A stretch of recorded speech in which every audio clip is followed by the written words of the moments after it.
Marco Broccardo, founder of Eurocom. Welcome to the Red Zone. Thank you, Sabrina. Thanks for having me.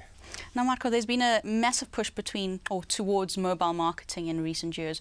Why do you feel that is, and why did Eurocom choose to go specifically in that direction? I think that, maybe let me answer your first question. I think mobile as a medium for advertisers and marketers is becoming more and more prevalent. I think the reality is we're oversubscribed with cell phones in this country, and I mean every single person's got one, if not two. So the trend is obviously growing in the sense that, you know, the mobile space is where you want to be talking to consumers nowadays, because, you know, when we talk about captive markets, I mean, that's a captive audience, you know, right there. I mean, there's nobody that doesn't answer an SMS or look at an SMS when it comes through to their phone. So that's sort of why Eurocom sort of moved in this direction. We felt that when we started the business, you know, mobile marketing was in its infancy, and we knew that it was only going to grow. And I think that, you know, for the next foreseeable future, you know, mobile is definitely the space to play in. Although it's changed a lot and it's become a lot more regulated, so the challenges that, you know, playing in the space poses are quite intense at the moment, as opposed to how they were years ago, which is a good thing, though. I mean, it makes us more responsible and behave in a better way. But I do think that mobile for us is a key growth factor or growth area within the South African economy and the world's economy at large. Now, many consumer promotions use either SMS or USSD platforms. I think most, if not all. Nowadays, you are moving towards some web-based promotions. You know, there are a lot more of them, and they've been used over the years. But I think, you know, the generic run-of-the-mill sort of traditional consumer promotion is always going to have some sort of mobile element to it, whether it is SMS or USSD, or both. And over and above that, what other trends are you seeing in the mobile marketing sphere? I think that mobile, you know, is becoming a lot more relevant to marketers. You know, it's always been, over the years, the mobile space has always been, you know, one it's been an afterthought. You know, let's create a campaign, and, you know, advertising agencies or brands will think of a great consumer promotion, and at the end, you know, once they've conceptualized the entire promotion, they'll think, oh my gosh, how are we going to get people to enter? And mobile has always, in my opinion, been an afterthought and an add-on. Let's just plug it on and we'll get people to SMS into the competition. Whereas I think now the trend and sort of what we're finding is that, you know, from conception, you know, the mobile element of the campaigns is being thought through a lot more, you know, clearly, and there's a lot more thought being put into it, so that the engagement process for the consumer is a lot more relevant, it's a lot easier. And, you know, mobile, apart from getting people to enter competition, provides a lot of valuable data. So it's about how do we get the best information that we can possibly get from our consumers that are interacting with our brand, as opposed to just getting them to enter competition.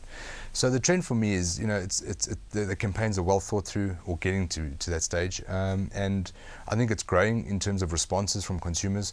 There's definitely been a decline in you know, big competitions. You know, we used to see campaigns that would get 1 million entries. You know, those days are gone because there's so many competitions out there.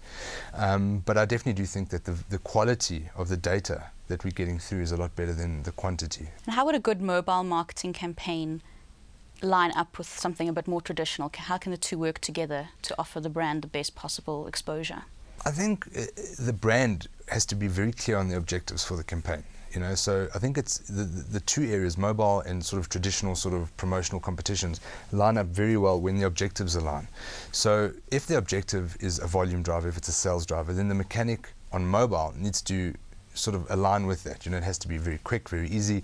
Consumers just need to feel like they're getting in there and entering a competition. Coca-Cola does this very well with their USSD campaigns. It's really simple. Dial one number, you've entered, and it's finished. You know, and people can enter multiple times. They can enter a lot more times, buy more product.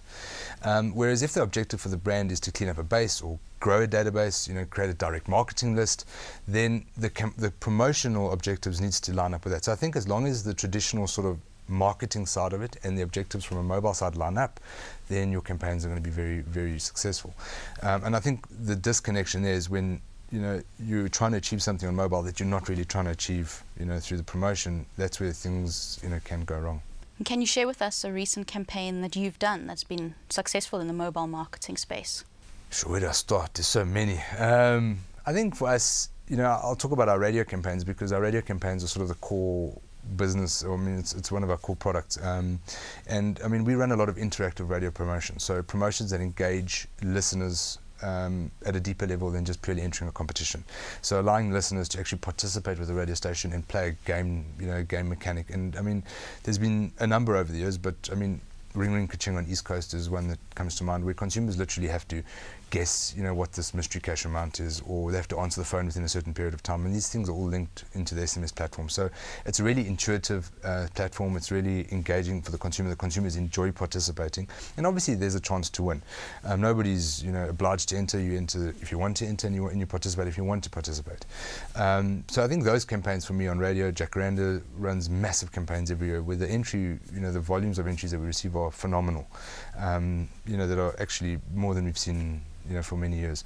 But I think for us, those campaigns are mostly successful. We do a lot of brand competitions, but they in most cases are volume drivers. It's, buy product, enter unique code, and stand a chance to win. So you can't be too creative with those types of campaigns because, you're really just trying to get a consumer to buy product. Whereas with radio, we have a lot more flexibility in the actual concept and the mechanic, which we enjoy quite a lot at Eurocom. You've mentioned something called the Mobius system. How does this work? Mobius is a dashboard, so it's a platform that we've built, and it's been in existence for about 6 years. It's a platform that we built from the ground up, and we built it initially for media owners. So Mobius as a platform was designed to allow media owners, radio stations, television stations, and print publications to interact with their consumers through mobile.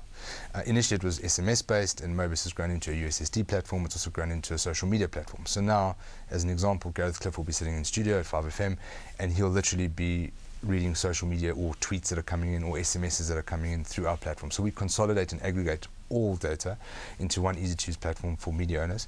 There is a consumer element to it, or a brand element, where competitions can be run generically. But Mobius is really the brains behind our entire business, in the sense in the mobile side of the business, where all of our processing gets done, all of our data segmentation gets done, our database management gets done, and allows our clients to be able to interact with their database or interact with their consumers in real time.